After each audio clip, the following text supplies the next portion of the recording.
We'll find out. Okay. There Never, she is. never. Well, before we dive in, I want to pause.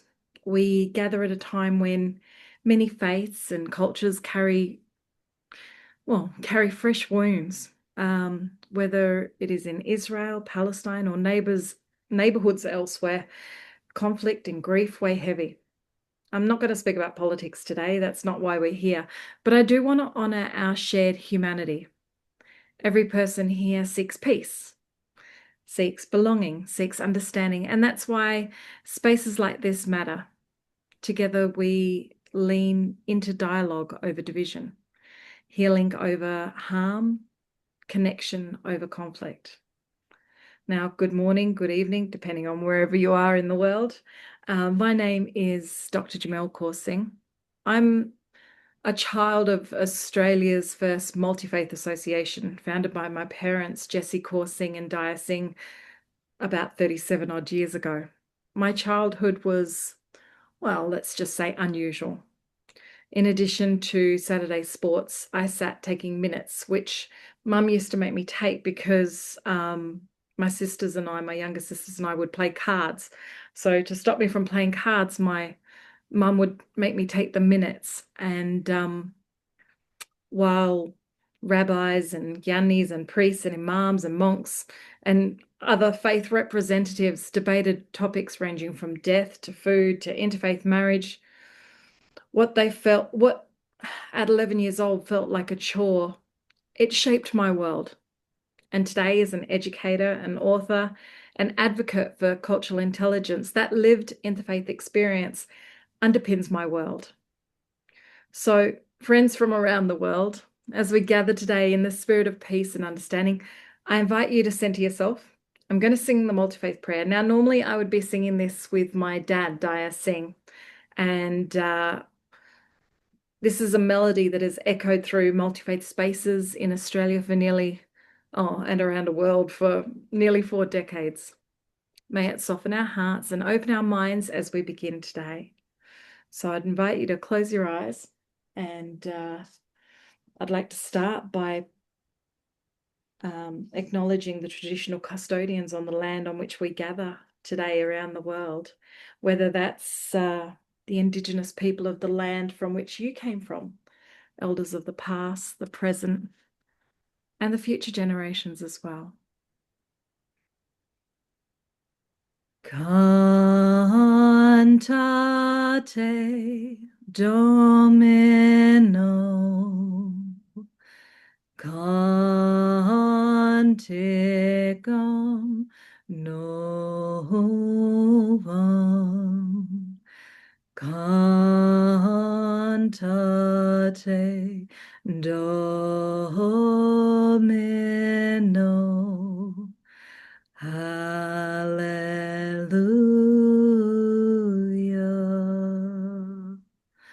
Sing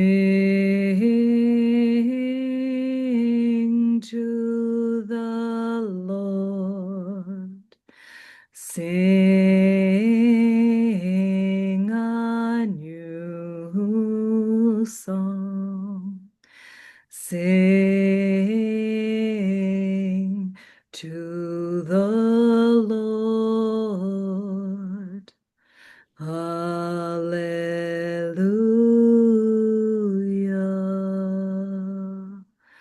Om Mani Padme Om. Om Mani Padme Om.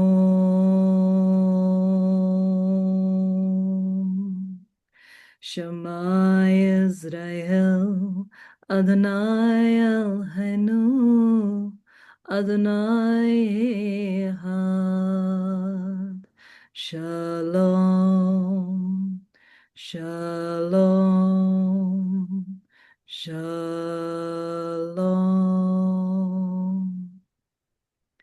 Om Bhurభువః Swaha, तत्सवितुर्वरेण्यं भर्गो देवस्य धीमहि धियो यो न प्रचोदयात्। ॐ शान्ति शान्ति शान्ति। ॐ Allahu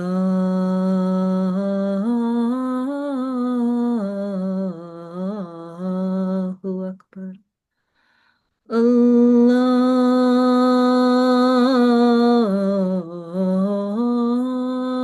Akbar. Allahu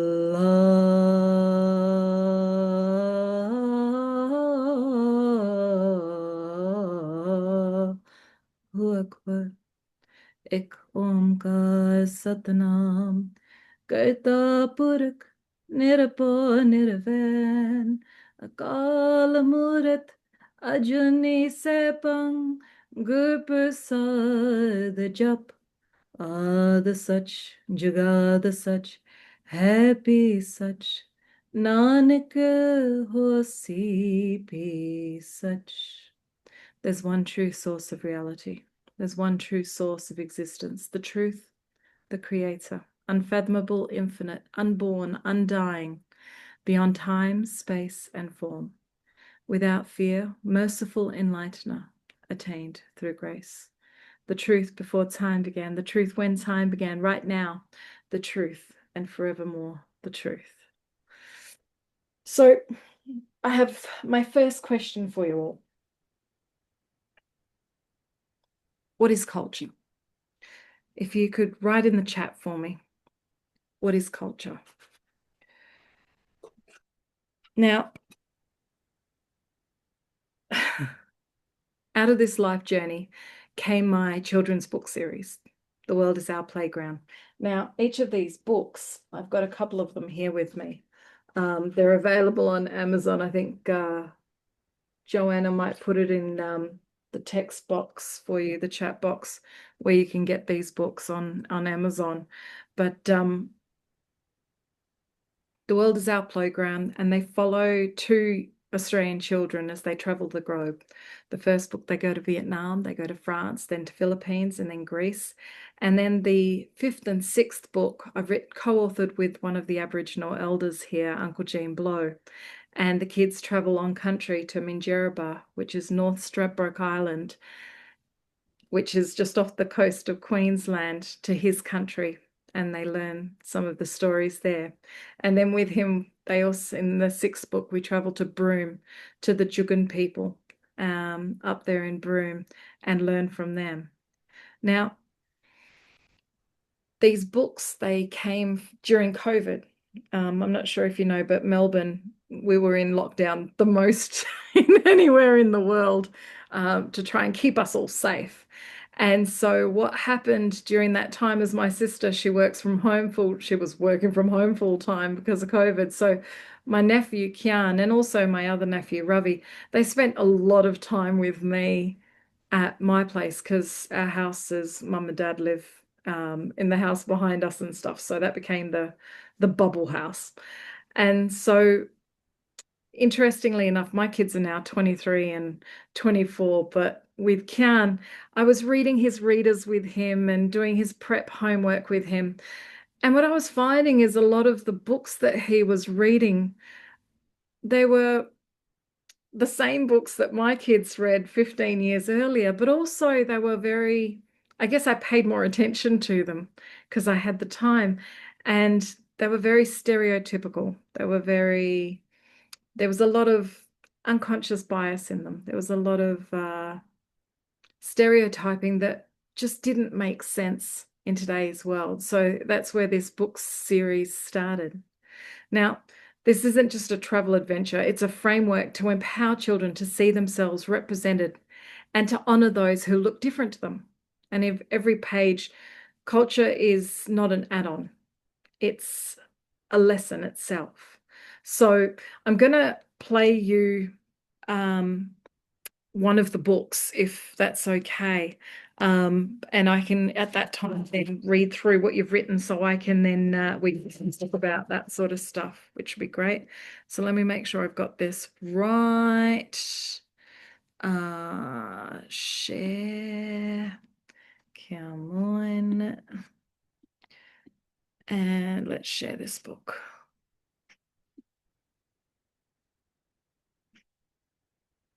There we go.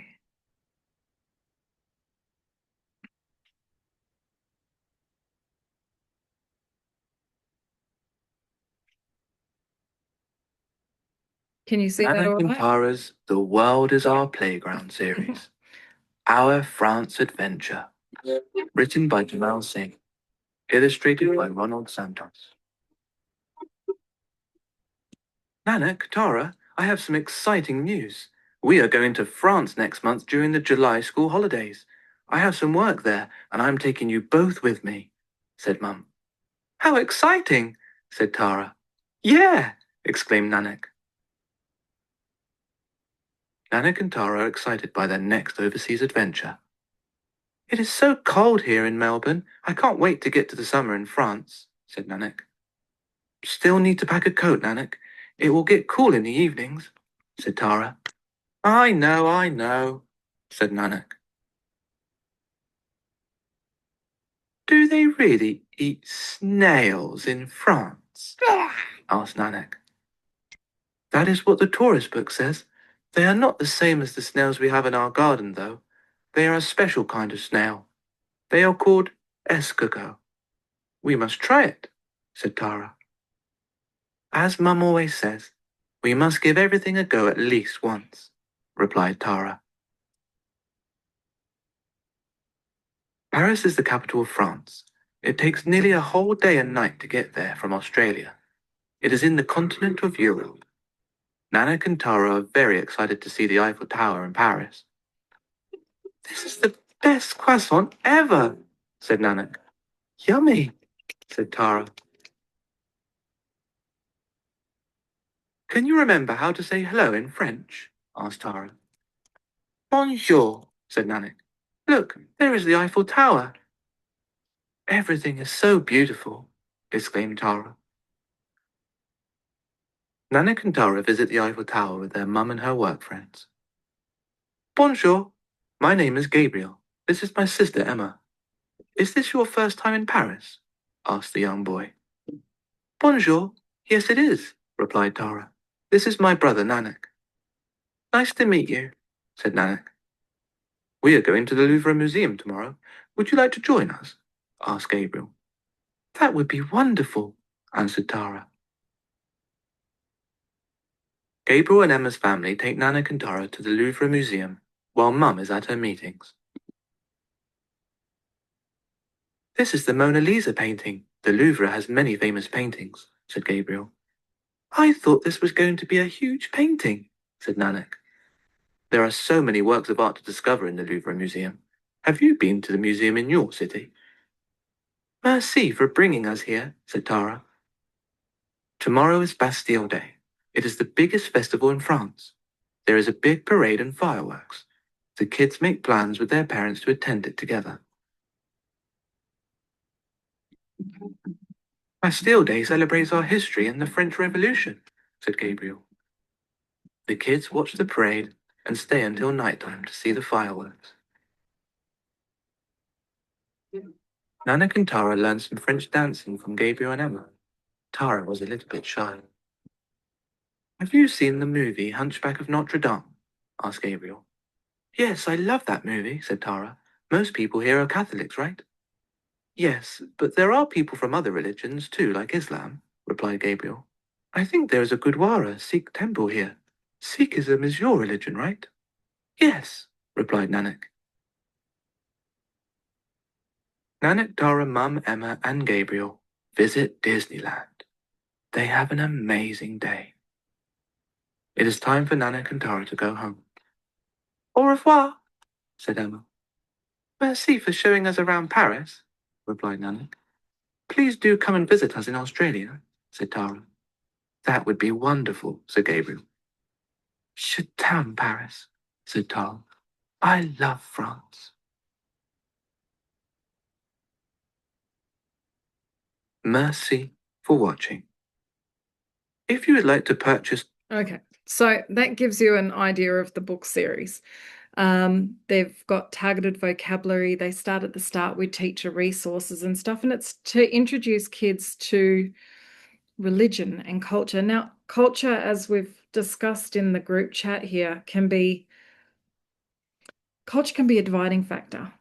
Country, borders, flags, the clothes you wear, the food you eat, the songs and dances, the art forms. But faith and religion is a uniting factor. Whether you're Christian, Buddhist, Jew, Muslim, Hindu, Sikh, any other faith,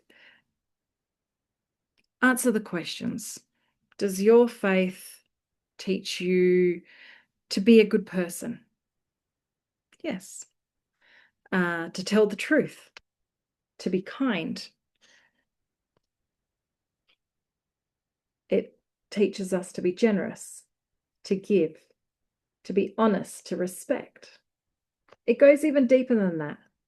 Each faith teaches to be good to family, in society, to be responsible and true, not to cause harm, pain, and suffering. Now, imagine a world where everyone followed the basic principles, values, and guidelines of their own religion. Not only would this stop wars around the world, but it would also reduce things like youth crime, mental health issues like isolation, disrespect in the classroom, disrespect in the home, less family violence, family breakdowns, better workplace culture, no more toxic environments, a more succinct society. Now, I'm going to play you another video very quickly, which is a school program that I've been doing in schools for, goodness, I don't know how many years, but this one was done in 2015, and it talks about culture and the sorts of things that I do with the kids. Now, let me get this sharing again. Share. There we go. Share, and here we go. And you can see that okay? Yeah, perfect. First of all, we can tell you what is culture. Giving one thing that is part of culture. Religion is part of culture. What else? What else? What is a say all the way? Oh, you're old. What else is culture? What else is culture? Belief. Yeah. What else? What makes up culture? Sorry. Clothes. Yeah, definitely clothes. Way. Country. Well, am I English? Do you think my culture is English? No, the country is not really a part of it. I'm Australian, so not necessarily country. Sorry. Food, definitely food. So let's talk about that. Wait, how about that one? Customs, traditions. Yeah, customs and traditions. Obviously, what else? Sorry. Clothes, you'll say clothes. And obviously dance and music make up culture as well. And that's what we're here doing with you this week a fair bit. Or today and wherever you're doing it. Now let's go back to food. What sort of food is Indian food? What's one thing that comes to mind for that? Curry. How many people eat curry? Does that make you all Indian? How many people eat fried rice? Does that make you all Chinese? How many people eat pizza? Does that make you all Italian? The story is that here in Australia we're very lucky because we've adopted many different countries of origin and made them in Australia. And that's the beauty of what cultural diversity is here in Australia. And we're very lucky and very proud to have that as our. How many people's parents, at least one, were born outside Australia? How many people's grandparents, at least one, were born outside Australia? How many people's great-grandparents, at least one? There we go. All of a sudden that becomes the majority, isn't it? Is there any Indigenous speak for the class? Do you have any Australian Indigenous? Yes? Good on you. Which one are you from? Which of the trees do you reckon survive the cyclone? No, not necessarily the palm trees. No. Some trees. The one with the deepest roots. And that's what culture is all about. Culture is not just different clothes, different food. Culture is what you do in your household that makes you different from everyone else. For example, when we walk into our house, we cannot have food. Yeah, it's disrespectful to wear shoes in our household. And that is the case in most different cultures.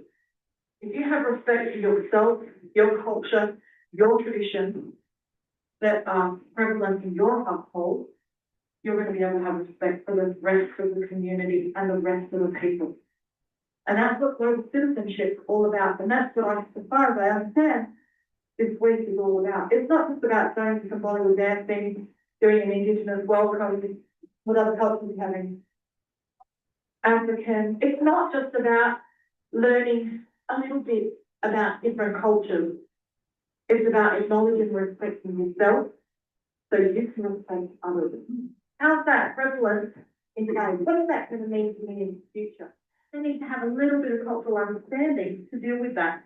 If you're a carpenter or an electrician, doesn't matter what job you go into, if you're an electrician and you take off your shoes when you walk into that person's house, do you think that they're going to think that you have a good respect for them? Yeah. Do you reckon they're going to call you back next time they have an electrical problem, even if you might be a little bit more expensive? Yeah, because they know that you respect them. And that's what cultural competency and this week is about.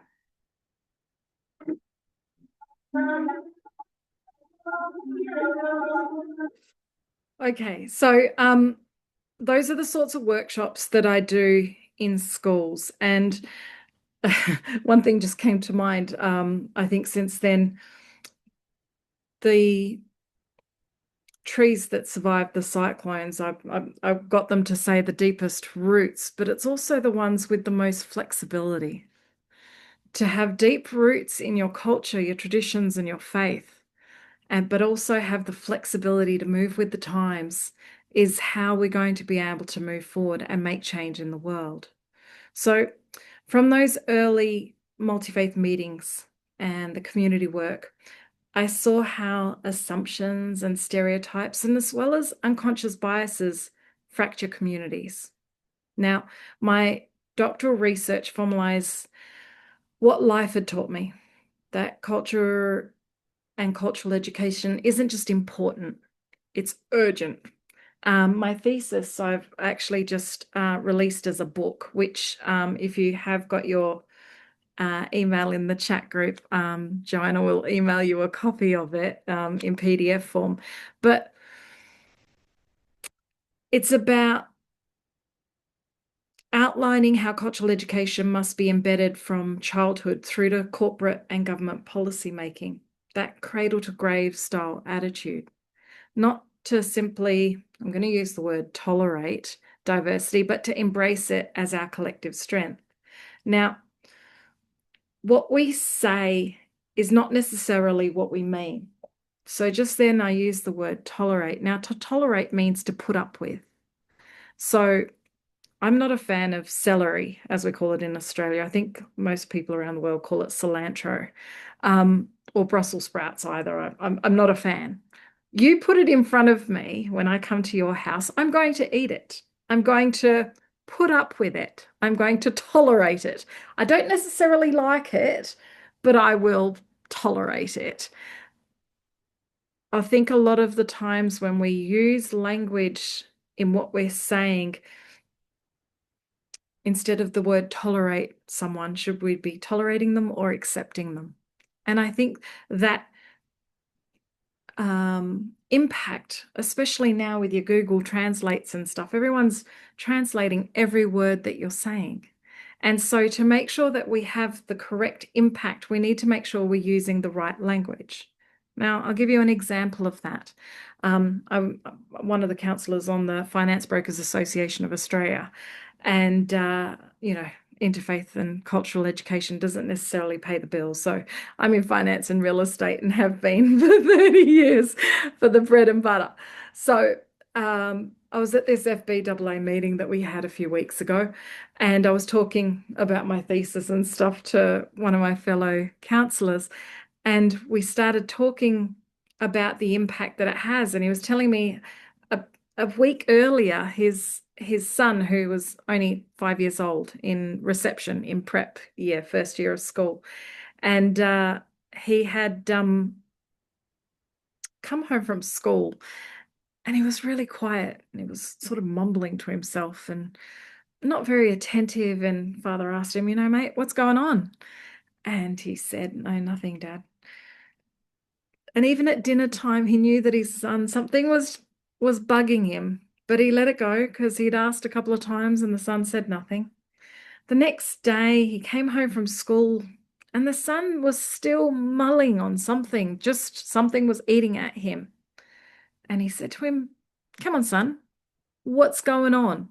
And he slammed the table and he said, Dad, it's all our fault. My friend said to his son, what do you mean, mate? What's going on? And he said, it's all our fault, Dad. I was like, what are you talking about? Explain. And he said, all of those people got taken away as babies from their mums and dads, and it's all our fault. So what had happened a couple of days earlier at school is that they had an Aboriginal elder come to the school and tell his story. And he was part of that stolen generation. And it's really important to tell the stories, but it's also really important to understand the impact that that's going to make and the purpose of it. Telling a 5-year-old that white people took me away from my family when I was 2 years old because I was a half caste, what impact is that having on a 5-year-old? So it's really important that we tell the stories, but we tell them in a way that's not going to create guilt or pain or anguish, but instead empathy and love and understanding and connectedness. And I think that is the key that needs to be addressed. And a lot of that also then is the impact that it's going to make. Now, I've had the same thing happen because I run cultural responsive training and stuff for schools and for corporations. And one of my friends, we were talking about it, and she had an elder come into her work for their cultural responsive, the DEI tick boxes that everybody has. And with that in mind, they had this elder come in and they were telling stories. It left the staff really angry. It left the staff really upset about what has happened in the past. And so I think it's great that we encourage the elders to come and talk and stuff like that, but the training that needs to go into how they're going to address and tell their story, or the yarns, as we call them in Australia, is really important, because you then are able to convey the right messages. Yeah.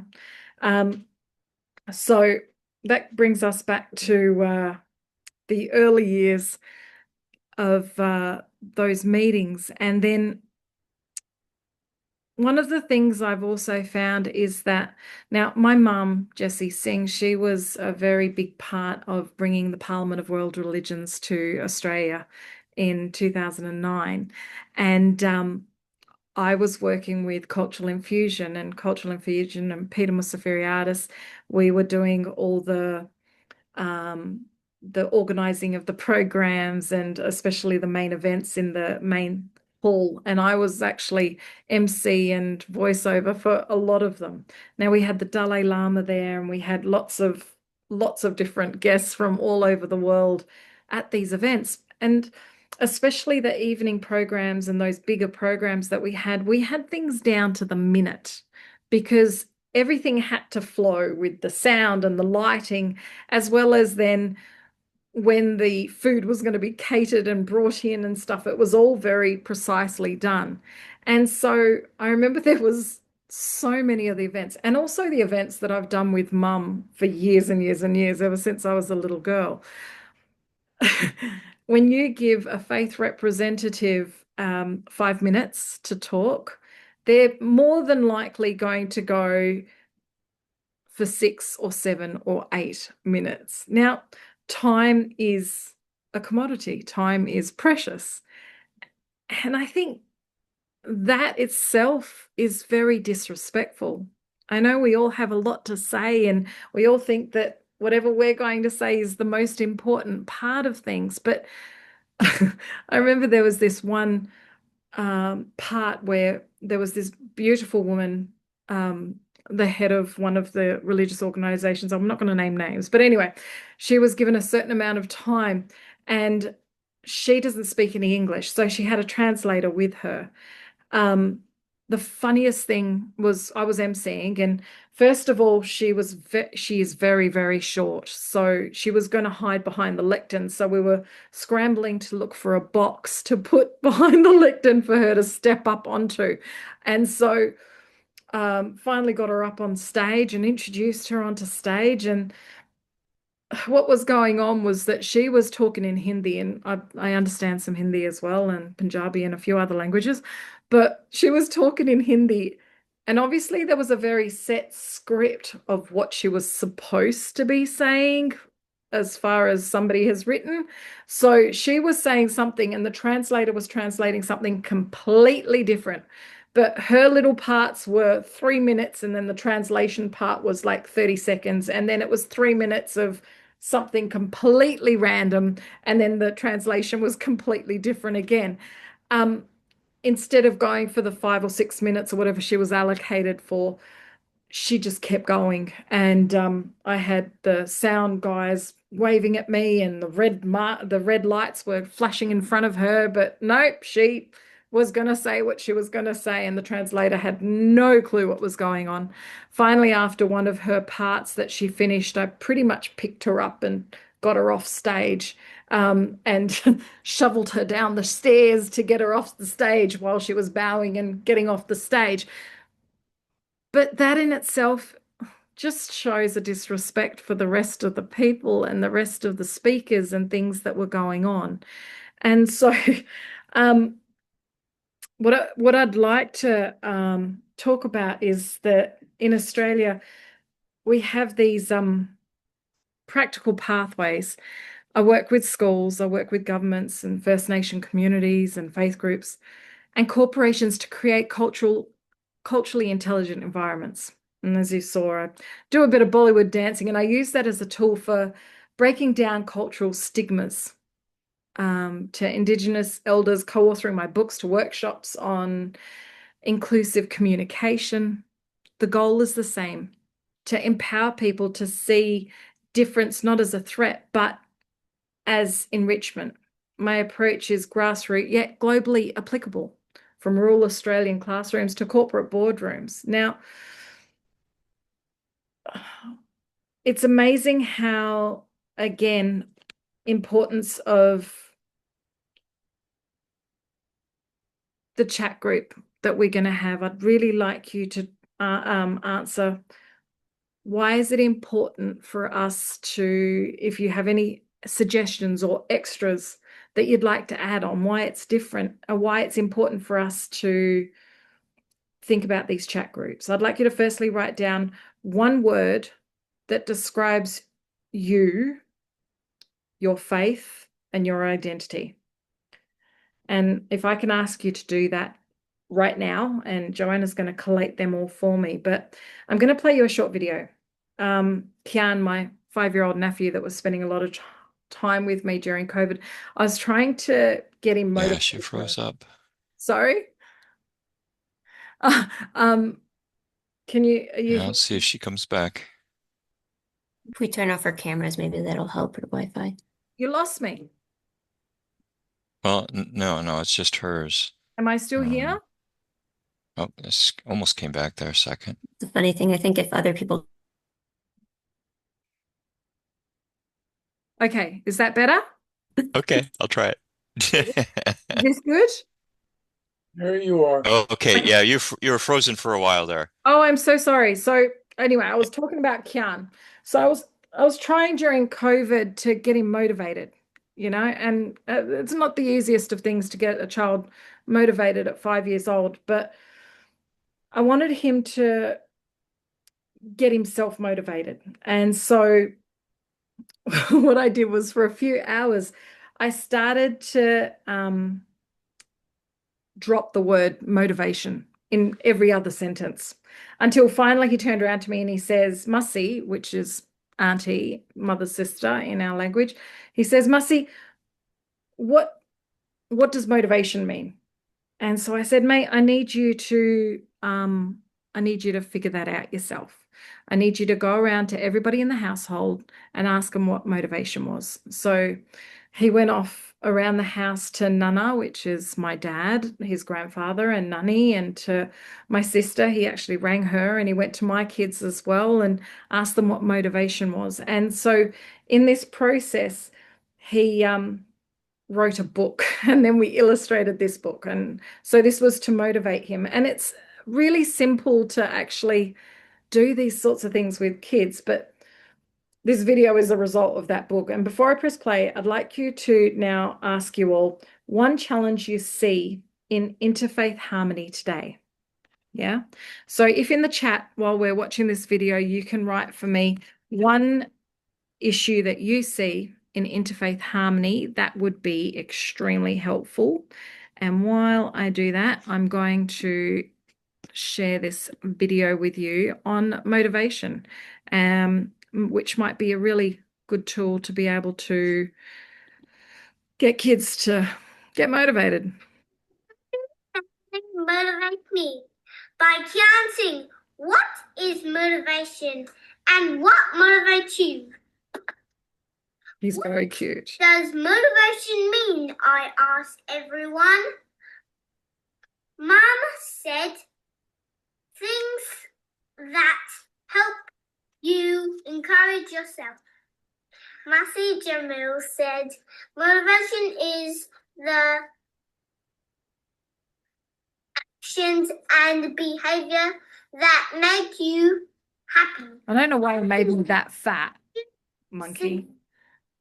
Netball! Sahil Benji said Sahil's my daughter. motivation is the feeling that helps you be happy. I get happy feelings when I eat chocolate. Nani said motivation makes me do good things like reading, helping people, and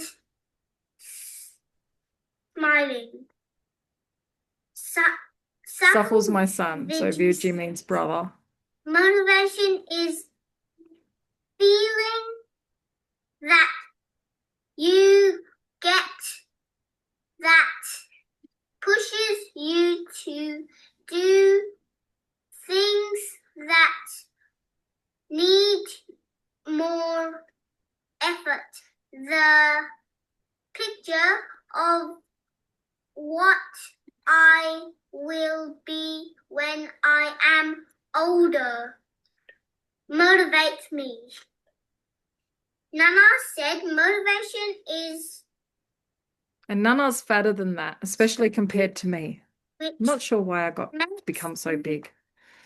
want to do things. Kian, you motivate me.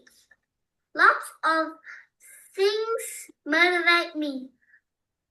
Things like drawing, playing on my scooter, and going on the monkey bars. The playground with my brother Ravi. Mummy uses rewards like iPad screen time to motivate me. I am learning to motivate myself. My family is my biggest motivation ever. Thank you. He's very cute, isn't he? So I think as someone who really encourages, hold on, let me stop sharing. Is that done? Share. Yeah, you've already stopped sharing. We're all back. Great, we're all back. Okay, good. Uh-huh. So it's interesting you've talked about the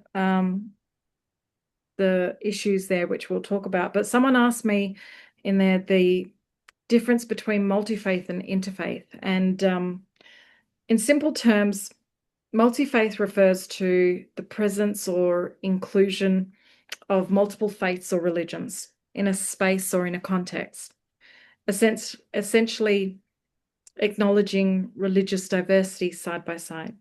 Interfaith, on the other hand, focuses on the interaction, dialogue, and collaboration between those faiths. It's about building understanding relationships and shared actions across religious boundaries rather than just coexisting. So I guess in simple terms, multi-faith equals side by side, interfaith equals working together, each important in the right context. So I think that's an important concept for us moving forward. So our work in interfaith advocacy must continue to evolve, right? It's no longer, and a few, Reverend Dr. Steve, you've said the same thing, and I think that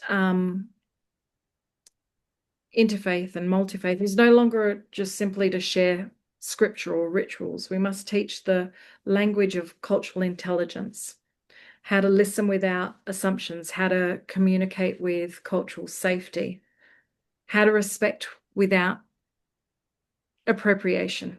Now, my work that I try to do is to build the bridges, that the gap between the personal, the spiritual, and the structural. And interfaith dialogue must move from coffee tables to classrooms, boardrooms, and even to parliaments. Now, when we are discussing these challenges, wars in the world between faiths, it comes back to the very start, doesn't it, that if we only each practice our faith the way it's supposed to, it would make life a lot easier.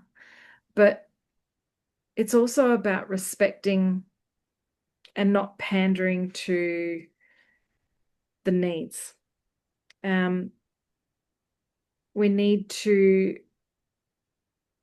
continue to talk about the shared struggles and shared humanity. We must shift our thought patterns. We're slowly moving from tolerance to acceptance, but I don't think that's enough. We must shift to cultural intelligence, to genuine understanding. We need to empower communities and stop pandering to their needs, because I think that's a really big issue. Now, what do I mean by that? For example, the LGBTQ, all of those alphabets community, they wanted the unisex toilets. Now, that also has practical uses. I'm not sure if you noticed, but the females' toilets are always got the bigger queue. So having unisex toilets is great. And that's normally because, mums are always taking the kids to the toilets as well. But what about the fact that many schools, I know in Australia, they swapped everything to halal meat? Now, as a Sikh, we don't eat halal meat. We don't believe in the way it's been killed, right? The torture of the animal. So is that fair that we've swapped everything to cater for one community? And I guess that's what I mean by pandering to the needs of. Now, inclusion strategies that celebrate knowledge and lived wisdom. How do we achieve that? We must encourage policymakers and educators and community leaders to use interfaith voices to shape future policies and curricula, not just the ones that are making the most amount of noise, but take into consideration every community in decision-making and stop being so knee-jerk reaction, more proactive and less reactive. Because I think a lot of the policies that get made are very knee-jerk to an issue being this, that, or the other. Like in Australia, we had all the teachers jumping up and down about Palestine and the Muslim community that were being killed over in the war, and encouraging kids to even go for rallies and things like that. And then we ended up having all this anti-Semitism stuff taking place in Melbourne, and there was the synagogues being attacked and graffiti on people's cars, Jewish people's cars and things. And so then there was this whole knee-jerk reaction in policy where they've now spent God knows how many millions of dollars creating an anti-Semitic report that took them a year to do and spent like literally $1 million on. And so I think those kind of reactive policies need to change. And it's really hard when you've got governments that change every 4 years. They make these really good ideas and policies come out, and then the next government changes and changes everything. So there's no consistency there. But as interfaith leaders, to come together to be able to change the story, to change the way in which they approach cultural intelligence is really important. I think I covered everything in there as well. Thinking everyone needs the same. I think that's a really important point. I feel that here in Poway, our interfaith group, Call Point, is both multi-faith and interfaith, which is great. I also feel that we get along well and are friends and support each other, which is really important. And breaking down those barriers, the problem, like my mom, she started the Multi-Faith Association in South Australia, 37 odd years ago. And then the Centre of Melbourne Multi-Faith and Others Network and Women's Interfaith Network Foundation. And she was part of Green Faith Australia and, all those sorts of things. And we've been doing these events for so many years. But you know what? It's the same 100 odd people that come for the same events every single year. You have a few new faces from mum who's met the neighbour, and the neighbours also come along, but it's the same people. We all sitting in this room believe in the interfaith dialogue and that connectedness. But what are we doing on a larger scale to change the wider worldview? So, for example, I'm here in China on this trip at the moment, and there's been some Australians that are with me, and you could see that complex about them, that they think that, this might be a third world country and we're better than that because we're from Australia and stuff. And it's been fantastic watching them slowly break that down in the matter of days, because these bullet trains and the way their infrastructure is and the technology and development here is so far advanced to Australia. It's insane. And so slowly that whole thing, that complex that they had, and also the inferiority complex, the amount of photos that the locals have been taking with all the Anglo-Saxons in the group has been hilarious, because they don't see that. But it's those breakdowns of barriers that has just been absolutely beautiful, So we'll talk more, and I really would like there to be a little bit more discussion and stuff, but I leave you with this. Every child deserves to see their story in their school books. Every elder deserves their voice in policy rooms. Every faith deserves dignity in the public square. If we want peace globally, it starts with education locally. Let us not wait for governments or institutions. Each of us, from wherever we stand, can be the catalyst for change. Now, my father often says, if not now, when? If not you, who? Now, I really appreciate the few of you to come and listen to what I had to say today. And I'd like us to open up discussion as well. But may our time together ripple outward in hope, healing, and shared humanity. Is there any questions, or is there anything anyone would like to add or ask me to expand or elaborate further? We can unmute, I guess. I'd just like to make a comment. The last thing that you had up, who is the little boy there? That's Who was that? Kian. So Kian Oh, is my can you still hear me? All right, yeah. yes. Yes. Kian is my well, he's now 10, but he's my nephew, so he's my younger Okay. sister's son. Anyway, I was thinking, we were talking about cultural barriers and stuff, and there's two things that came to mind when he was talking. First of all, uh, is a child, and there's nothing like a child that breaks down barriers. You see somebody, a little child, and dressed in garb that's a different culture, but somehow that doesn't matter. The next thing is language. Language is a big one. Uh, Even though we have Google Translate and stuff whenever I visited other countries, I always tried to learn something because I thought it was more respectful to try to say something in their language. In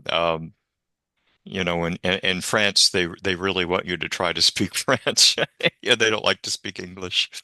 At least that I, was my experience. I think that's why in the kids' books, Hmm. I'm not sure if you noticed, but I kind of did introduce I introduced different language. So it's Right. amazing how even with the 5 and 6 year olds that read the book, every time I bring out the book, by the time they've read to the second one, they know as soon as they see the footnote number, they go down to the bottom and go, merci means thank you and is pronounced merci. So they know how to pronounce it. And so Mm. I think if everyone can learn hello, goodbye, thank you, and I'm sorry in every language for the places they go to, it means that language doesn't become such a barrier, because if you're respectful in the way you say thank you or hello, um, or excuse me, then even if you're just doing sign language and speaking in a completely different language after that, everything else is just beautiful. It breaks down the initial alienation that a lot of people might have. So, Mm. yeah, language does play a big part, but it's also for me when I go into schools, I say to kids, what language do you I'll pick up one of the Asian kids or one of the African kids and pick them up and say, so which culture do you think this person belongs to? And they'll say African or Sudanese or whatever the case might be. And I'll say, well, we've just talked about what is culture. And Mm. we've just said culture is language. What language do they speak when they're speaking to you? Oh, in English. Okay, great. What dress are they wearing? Oh, they're wearing the school uniform. Oh, what food do they eat? Oh, the food from the tuck shop. Oh, so hang on, we've just we've just talked about what is culture, and all of a sudden I've broken down the fact that this person now belongs to the culture of that particular school because they have the beliefs. Every school has their principles, their whether it's respect and awareness and responsibility or whatever their motto is for that Their particular motto. school. Hmm. And so all of a sudden we've broken